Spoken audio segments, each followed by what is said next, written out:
we are showing a movie to run for approximately 1 hour and 55 minutes.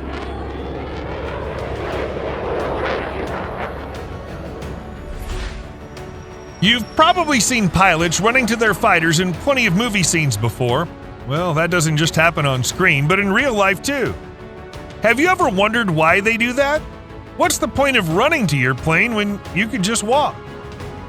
Questions like these are perfectly natural. You can't even imagine how many interesting little nuances there are in the world of aviation, and it's time we reveal them. But first, let's deal with this run. Is 30 seconds enough? You know, it's almost like a sprinter ready to take off. And then you get moving. Why do pilots do these weird things before they fly?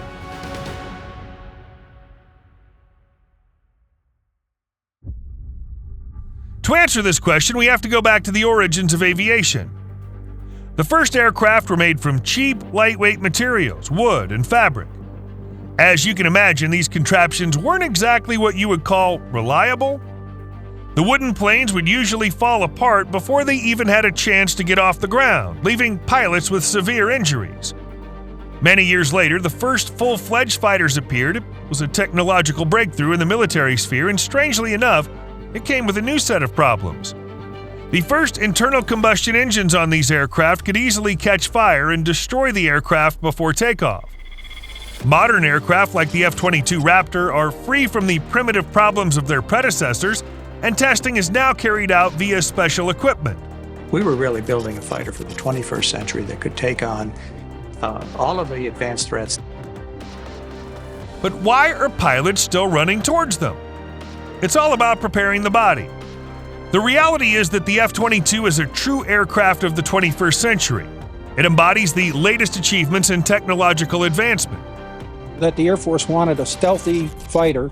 It was also clear that they wanted an airplane that would supercruise, in other words, run supersonically without lighting off the afterburners. With a maximum flight altitude of 62,000 feet, it can reach speeds of 1,500 miles per hour. Withstanding the forces of moving at twice the speed of sound takes a huge toll on the human body. The average person simply can't handle it and would pass out in mid-flight. To become a pilot of such a powerful aircraft, you have to go through a complex and lengthy training. F-22 pilots spend every day like Olympic athletes. Their 3 daily workouts include meeting standards of strength, physical strain, overload training, and most importantly, cross-country running. Pilots have to be able to run at least 13 miles per hour. Every time an alarm sounds, pilots must run to their aircraft. In war, every second counts, so if a pilot hesitates, they simply may not make it to the most important mission of their life. Running also has physical benefits that prepare the body for flight. And physical preparation is exactly why a pilot runs to his fighter. This sprint activates the muscles and brain while opening up the lungs to receive a large amount of oxygen from the mask. This simple action allows real access to perform amazing aerial feats. And yes, it looks epic. Just as epic as arming the aircraft with missiles. During the charging process, a special device attaches huge rockets larger than a human to the F-22 Raptor's hardpoints. Have you ever wondered how much all this stuff weighs? Let's say we have 6 AIM-120 missiles, each weighing 350 pounds, 2 additional AIM-9 Sidewinder anti-aircraft missiles, and 4,000-pound unguided bombs. Add to that the weight of the onboard Gatling gun and all of its ammunition. The result is at least 4,800 pounds of mass, and the Raptor moves all of it with no problem at all. A true Hercules. Of course, who could blame a pilot for wanting to run such a beautiful beast? How about helicopters? Do their pilots run to them too? Let's find out by taking the biggest, coolest helicopter in the world as an example. The CH-53K King Stallion caused such a stir upon its release that the armies of the world started trembling with fear. Its first intimidating factor is its unbelievable size. It's simply enormous.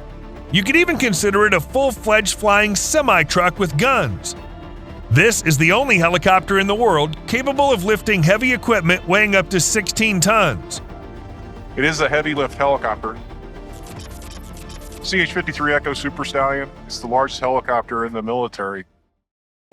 A nearly 1-ton engine serves as the heart of the entire system. The unit has 7,500 horsepower. Now think about how much power your car has, and that should give you an idea of how strong this is. But power always comes at a cost, and this baby guzzles over 265 gallons of fuel per hour. We're not worried about how much power we have to pull to make a turn or climb or descend. We've got it there at our fingertips. So are the drawbacks worth it? The answer is, of course they are, because the helicopter is simply amazing. As indisputable proof of this, how about the fact that it was able to accommodate an 8-wheeled LAV-25 armored vehicle and a 155mm M198 howitzer with all of its ammunition and crew? The CH-53K is a more powerful, safer, and more easily maintained helicopter. While much more powerful than the CH-53E, its modern design makes it much easier to fly and maintain. The overall capacity of the CH-53K is higher, allowing the MAGTF commander the ability to transport anything needed to sustain the warfighters over greater distances. This giant is so big that it takes at least 6 people and special holding equipment to change its blades. The process to clean it is just as fascinating. Just washing the windows requires the cleaner to risk their life as they hang suspended from a cable. These helicopters can be complicated, as can airplanes. However, in our world, there's only one vehicle that belongs to both categories of aircraft, and yet neither at the same time.